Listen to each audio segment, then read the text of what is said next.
কি রে, কালকে যে কাজটা দেয়া হয়েছিল সবাই কি করে এনেছিস? কি রে তিতাস, তুই চুপ করে আছিস কেন? তোর কাজ রাত জায়গায় করেছি, কিন্তু সকালে ব্যাগে ঢোকাতে ভুলে তুই তো বেশ ভালোই নাটক করতে পারিস বল। এইসব দিন আমরা পেরিয়ে এসেছি, ঠিক আছে? আমার সামনে বেশি নাটক করবি না। ওফ, এই দুপুর বেলাও ক্লাস নিতে যা বিরক্ত লাগে না, ঘুমানোর টাইমে। আচ্ছা, যে অঙ্কটা বাড়ির কাজ দেয়া ছিল কর দেখি। ম্যাম ম্যাম নোটিশ এসছে। আমি কি ঘুমাচ্ছিলাম নাকি? আমি তো অঙ্কটা বোঝার চেষ্টা করছি। আচ্ছা, কাল 15ই আগস্ট উপলক্ষে যে অনুষ্ঠান হবে তাতে কে কে নাম দিবি বল। কে নাচে নাম দিবি আর কারা নাটকে নাম দিবি বল। আচ্ছা, কে ভালো গান করতে পারে এই ক্লাসে? আচ্ছা আচ্ছা, তিতাস তুই তো খুব ভালো নাটক করতে পারিস, এবার সবার সামনে নাটক করবি, ঠিক আছে? তোর নামটা লিখে দিচ্ছি। ম্যাম আমি নাটক জানিনি ম্যাম, নাম দাওনি।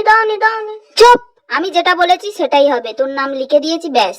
তোর আর তোর বন্ধুর নাম লিখে দিলাম। আমি তো কিছু করিনি, আমার নাম লিখলেন কেন? যেটা লেখা হয়ে গেছে আর কাটা যাবে না, ঠিক আছে? আচ্ছা বাচ্চারা, কালকে 15ই আগস্ট, জানো তো সবাই? কালকে অনুষ্ঠানে কে কে নাচে নাম দেবে বলো। ম্যাম আমিও নাচে নাম দেবো। ম্যাম আমিও দেবো। ঠিক আছে, সবার নাম আমি লিখে নিয়েছি, ঠিক আছে?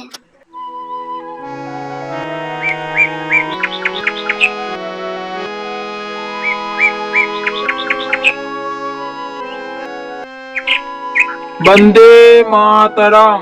বন্দে মাতরম। जय हिंद। জয় হিন্দ। वंदे मातरम। বন্দে মাতরম। जय हिंद। জয় হিন্দ। এবার বাচ্চারা সবাই লাইন দিয়ে দাঁড়াবে, আমরা জনগণ শুরু করব। সবাই হাত জোড়ো করো। অধিনায়ক জয় হে ভারত ভাগ্য বিধাতা। আজ আমাদের এই স্বাধীনতা দিবসের উজ্জ্বল মুহূর্তে একটি ছোট্ট অনুষ্ঠানের আয়োজন করা হয়েছে, যেখানে আমাদের স্কুলের দুজন ছাত্রী উদ্বোধনী সঙ্গীত গাইতে আসছে।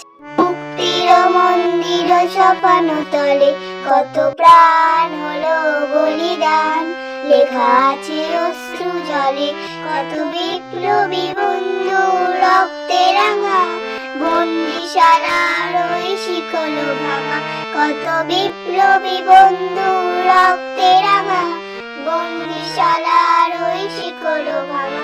তারা কি ফিরিবে আর, তারা কি ফিরিবে আর, সুপ্রভাতে যত তরুণ অরুণ গেল অস্ত্রা জলে, মুক্তির মন্দির সপানো তলে কত প্রাণ হলো। এবার নৃত্য পরিবেশন করতে আসছে দ্বিতীয় শ্রেণীর ছাত্রীরা।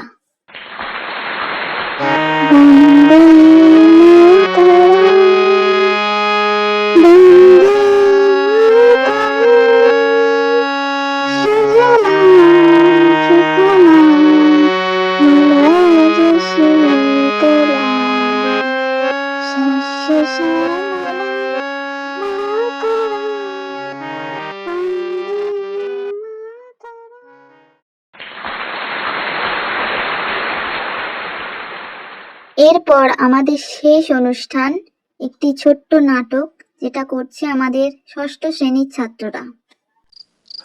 এটা ছিল 30শে এপ্রিল 1908 রাত।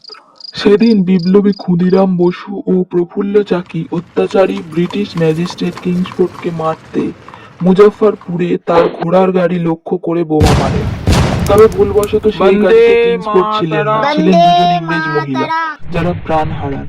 ঘটনার পর পুলিশ ঘেরাও করলে প্রফুল্ল চাকি নিজেকে গুলি করে শহীদ হন এবং পরবর্তী বিচারের পর ক্ষুদিরাম বসুকে ফাঁসি দেওয়া হয়। দেশকে ভালোবেসে ক্ষুদিরাম হাসি মুখে মৃত্যুবরণ করেন।